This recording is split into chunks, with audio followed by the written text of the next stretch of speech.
All right, people. So if we were to quickly recap some of the stuff from yesterday, remember in that reading we saw two rival interpretations of Christopher Columbus, and we see the inaccuracies in one in that they're kind of cherry-picking the primary sources, not including the full parts from Columbus's diary. It's like, yes, I'm going to encounter and Christianize. And then they cut out the part where he later said he's going to enslave them all, which he did.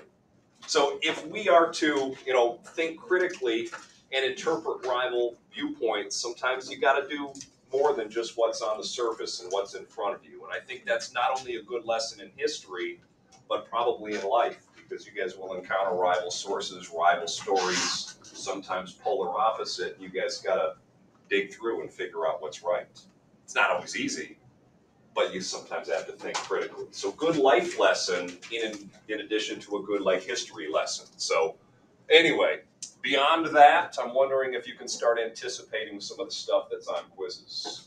Some of the stuff in my lecture that you're hearing me like emphasize and overemphasize and then like review. And then you've probably been on Quizlet. You saw it there. So would you think something like Cahokia is going to be on the quiz tomorrow? Now in your mind, you know it instantly, or you're like, huh? Cahokia, what's that?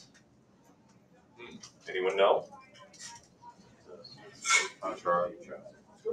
And I know a lot of you knew this, but it's the most populated Native American tribe in North America. They live along the Mississippi. They've got the fertile soil. And again, in terms of numbers, it's like 10 to 25,000. We don't have a precise count. It's hard to get a fully accurate history of a lot of Native Americans, but it's the most populated in North America. There's some advancement. There's some architecture with the mounds.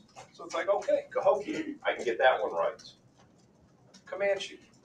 I feel like they always pop up in a question. And again, my questions are multiple choice, fill in the blank, and matching. More on the matching in a second, but I could easily put this as a fill in the blanker.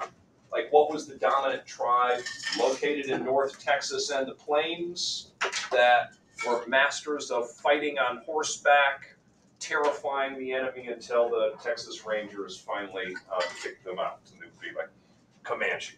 So yes, fill in the blank is possible, and no, I don't do a word bank. You guys don't need a word bank. The questions that I'll ask, you'll have seen these terms many times over.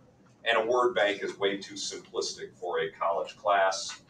You'll be okay without a word bank. But yeah, totally fair game for both of those to be fill-in-the-blank questions. Most advanced? Or geographically, where was the most advanced? Or what was one of the most advanced tribes? You know that, right?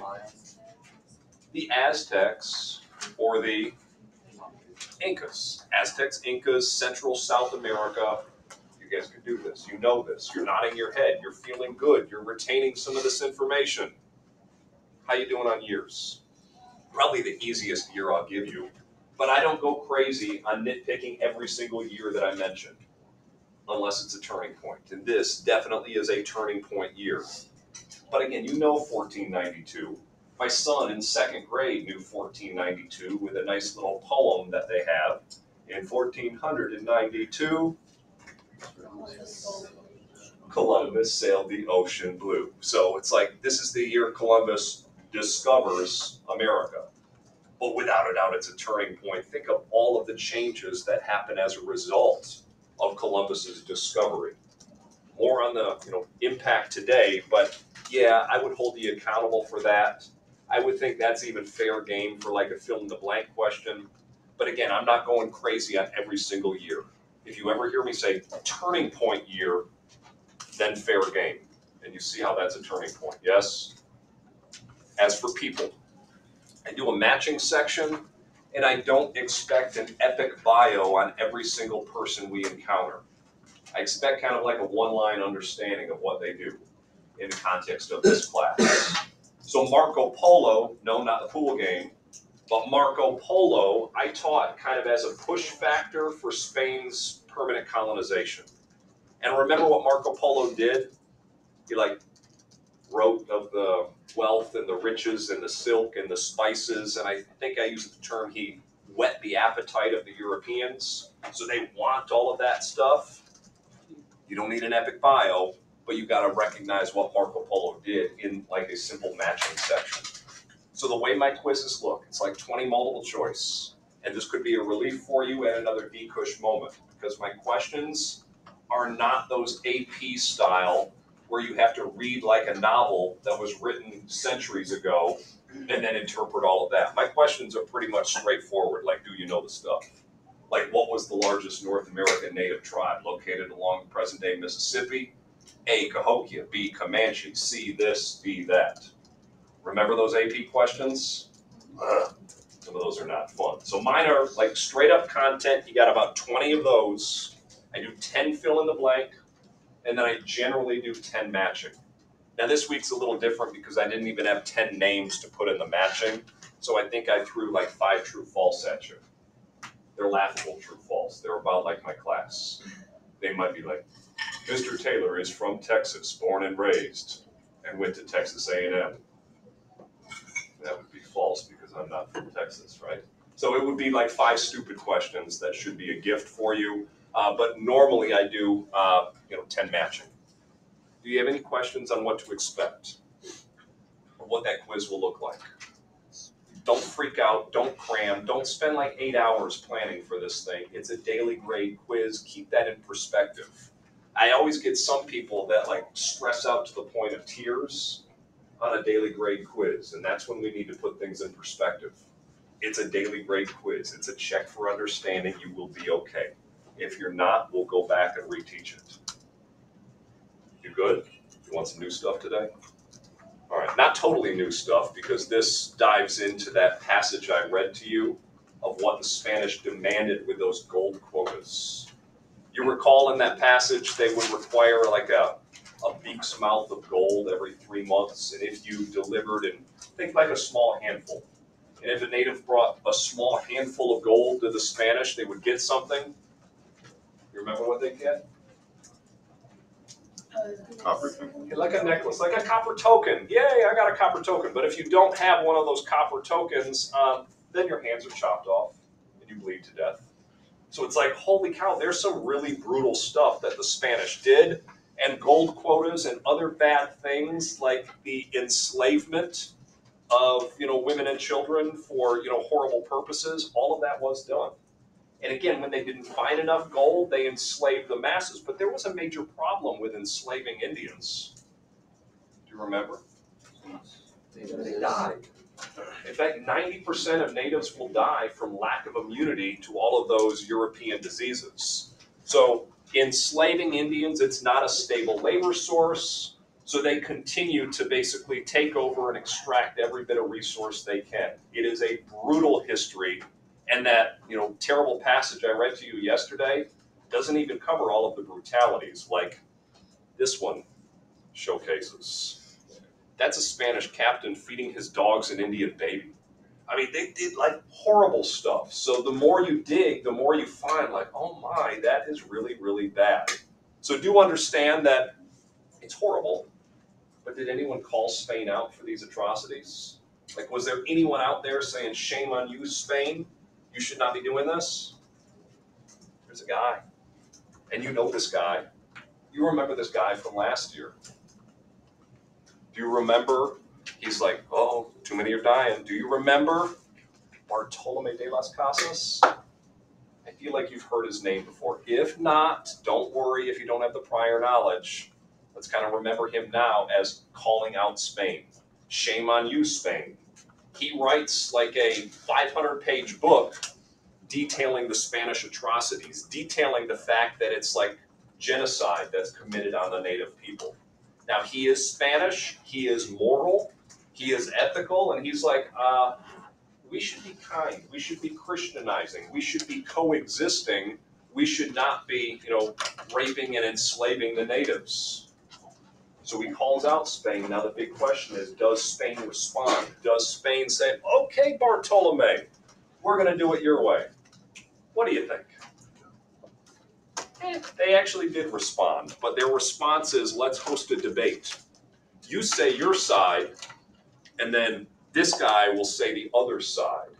So just understand, a debate is hosted. It's the Validolid Debate. And it's a big debate in that you question how you treat the subjects, the natives, the conquered people.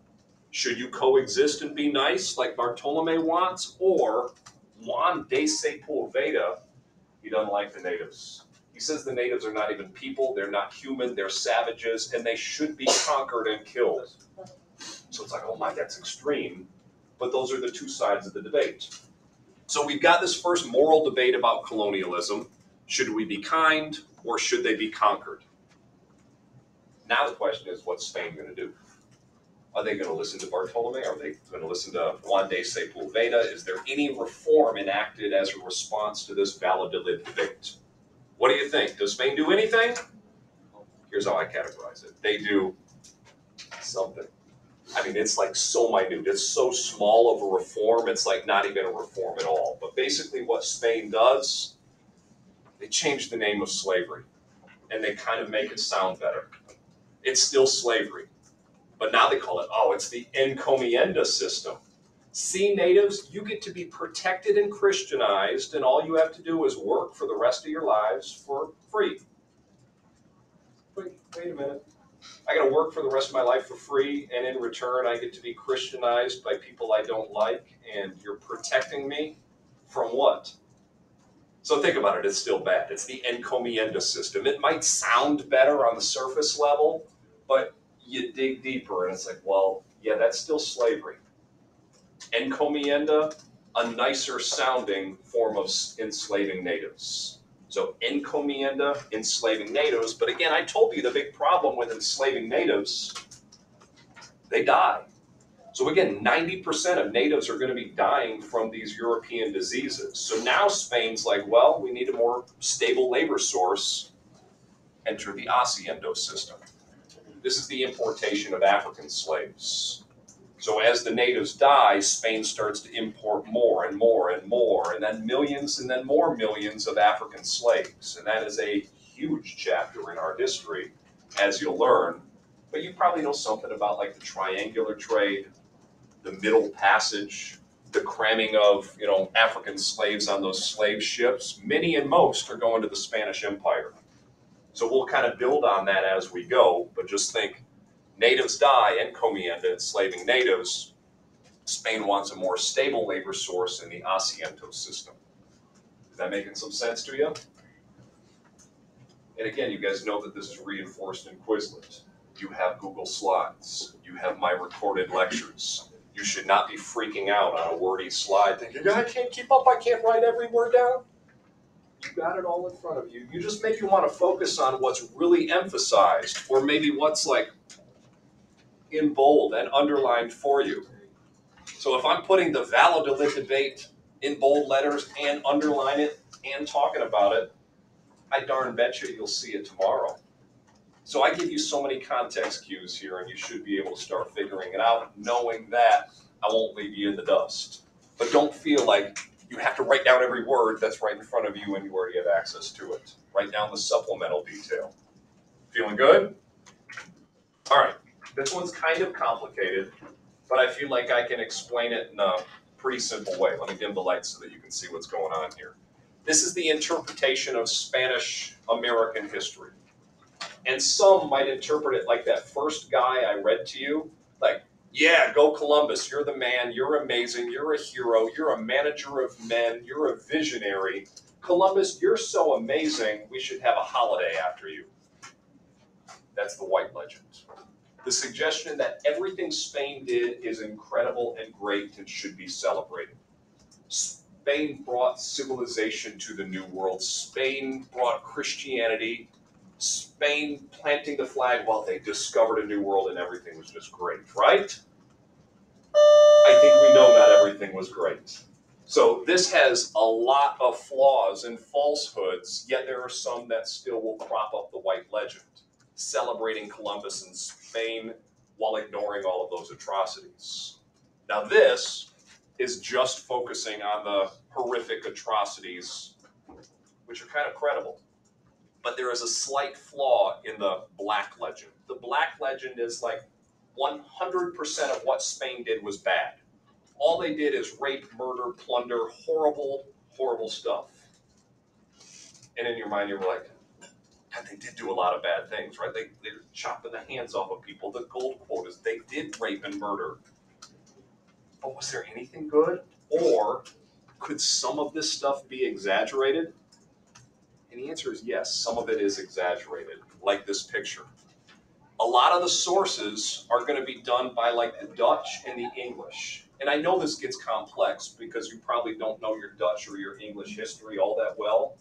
But long story short, they hate Spain. The Dutch hate the Spanish so much they broke free from Spanish misrule. The English are Protestant. They hate the Spanish Catholics. They fight each other for centuries. So if you're only looking at a Dutch source or an English source, might there be some exaggeration? Might there be some inaccurate detail? Is there anything Spain did that was positive? It's a stretch, I know. But who's that guy that I just mentioned like a slide or two ago? Bartolome.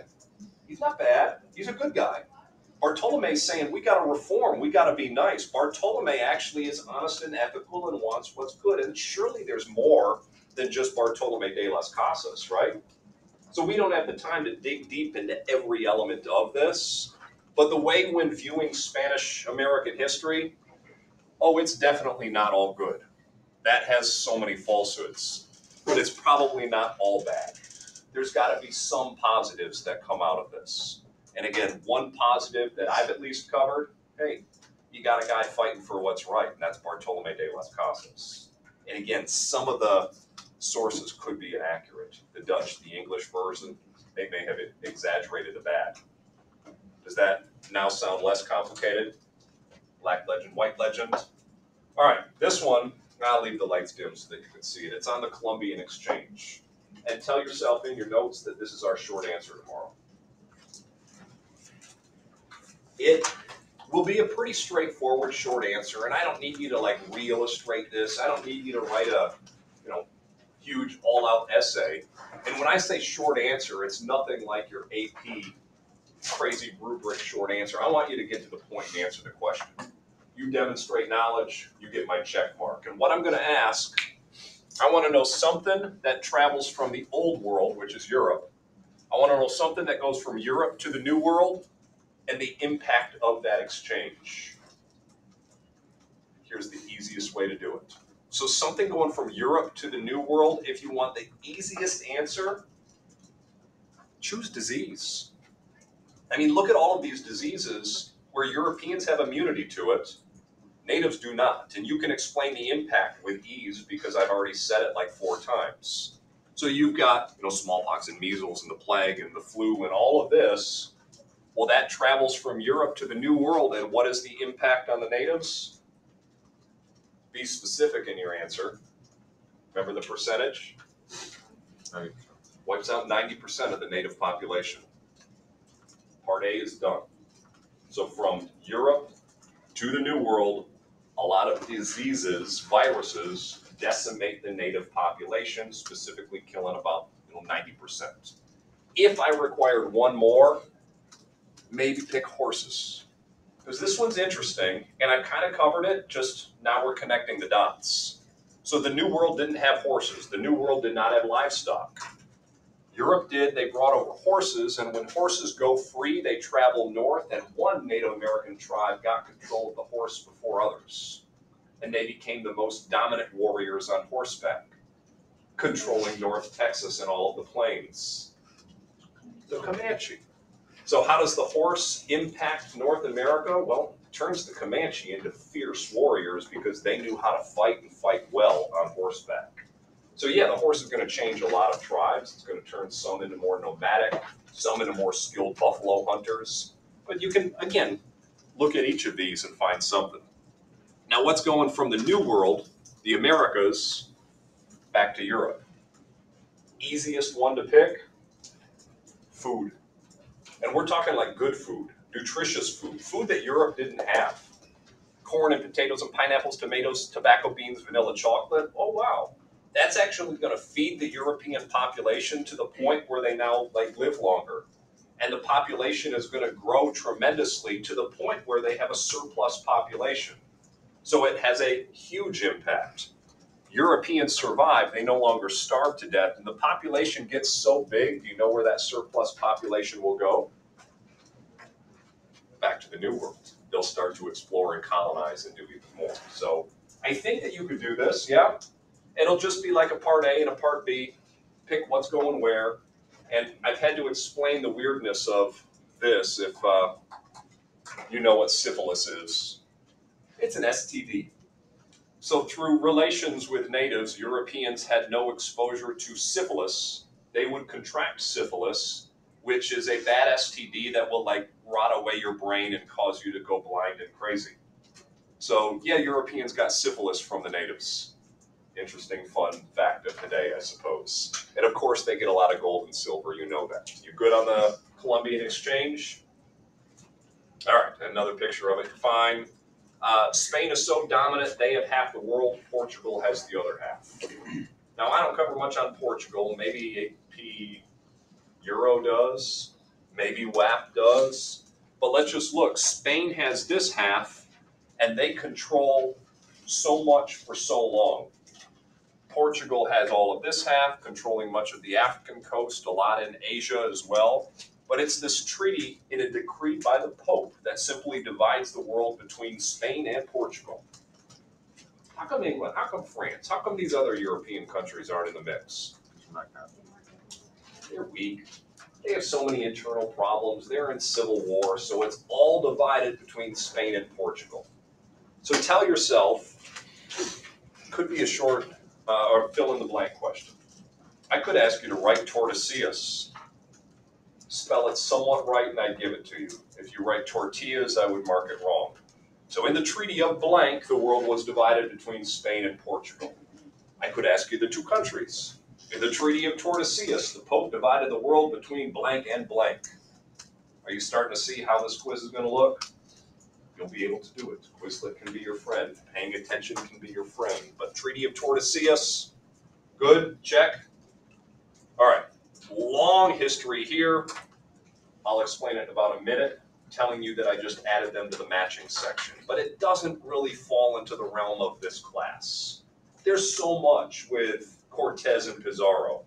And I guess the way that I would explain it, these guys, these conquistadors, they follow the path of Columbus. In fact, you could take the Columbus story and like copy paste to the rest of the Americas. It's a template. You're going to wipe them out with disease and then warfare and then take the land and enslave and extract all the resources. So Cortez is able to conquer, you know, the Aztecs, the like 5 million Aztecs, that capital city, their like ruler, I mean, he does it in like a year. So Cortez conquers the mighty Aztecs, Pizarro conquers the mighty Incas. I mean, I'm serious in saying there's like 1,000-page books on each of these things. You have like a one-sentence thing to connect. Cortez conquers the Aztecs. Pizarro conquers the Incas. But in your mind, it's like using the same tactics that Columbus did. Rape and plunder and bad things. A lot of atrocities. You can see a lot of the bad things that Cortez did. But anyway, I don't have time to cover all of that in depth. That, again, is depicting a little bit about what he did. Looking at the numbers, it went from 25 million in Mexico down to less than 1 million in like, I don't know, 70 years. So again, copy, paste, template, bad stuff. Now, are the natives going to win any of these battles, by the way? You think? No, I can give you 100 pages on all Spanish victories because the natives are fighting like with, I don't know, sticks, and they don't have armor, and the Spanish have armor and, you know, swords, and the natives don't have anything. And this is like one of the most brutal Spanish victories, this Battle of Encomienda. So I put this up here because Spain continues to expand. I know I'm glossing over some stuff. They got Mexico, they got Peru. Now they're all the way up into North America. This is like present-day New Mexico, and they're not exactly reforming their ways, because when they defeat the Indians here, they chop off the feet of all surviving men. It's like, oh God, Spain continuing to do this bad stuff. But again, the storyline is this Spanish Empire is vast. They have a lot. They're still pretty brutal. But you know what happens eventually? Like a generation or two later, in this same territory in New Mexico, I got one Native American victory. Just one. But the Native Americans are going to win. And this is, by the way, Pope's rebellion, not Pope's. Don't confuse yourself and think it's the Catholic Pope. It's like Pope with an accent mark. Pope is a Native American. He leads resistance and actually wins, defeating the Spanish. They burn down all the Catholic churches, showing that they don't exactly want to be part of this Encomienda system. So this just kind of stands out as our lone Native American victory. And it's not permanent, because I think you know the Native Americans will soon be conquered by others, but they get about 100 years of peace in their territory. So it's like one Native American victory, the rest of that stuff's pretty ugly. We look at it. Questions on Acoma and Pope? Quizlet is your friend. Last slide, people, is this one, where I put the Spanish Empire in context for you. Looking at a map of the world, everything in red was Spain. And in 1588, that's when they're peaking. They've got the most territory, the most power. They are essentially king of the world.